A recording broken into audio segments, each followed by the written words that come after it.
நீலகிரியில் பழங்குடியினர் வீடுகளை உடைத்து துவம்சம் செய்த புல்லட் யானையால் பெரும் பரபரப்பு ஏற்பட்டுள்ளது. நீலகிரி பந்தலூர் தாலுகாவிற்கு உட்பட்ட பகுதிகளில் புல்லட் என்று அழைக்கப்படும் காட்டு யானை சமீப காலமாக அட்டகாசம் செய்து வரும் நிலையில் வனத்துறையினர் வனப்பகுதிக்குள் விரட்டினர். ஆனால் மீண்டும் அந்த யானை பந்தலூரிலேயே நடமாடி வருகிறது. இந்நிலையில் காட்பாடி பழங்குடியினர் கிராமத்திற்குள் புகுந்த புல்லட் யானை அங்குள்ள 2 வீடுகளை சேதப்படுத்தியது.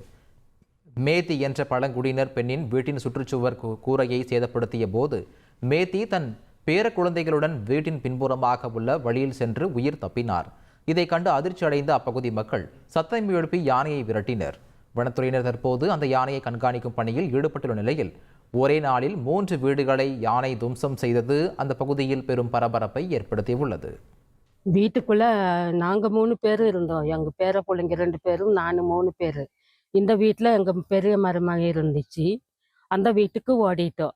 கிச்சனு கதை திறந்துட்டு இந்த கொம்பையான வந்தது நைட்டு எப்போ இப்படி வானை வந்து வாசலோட போயிரு பேசாம.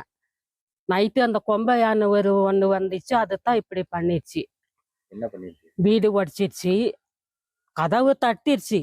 அப்பத்தான் நாங்க ஓடி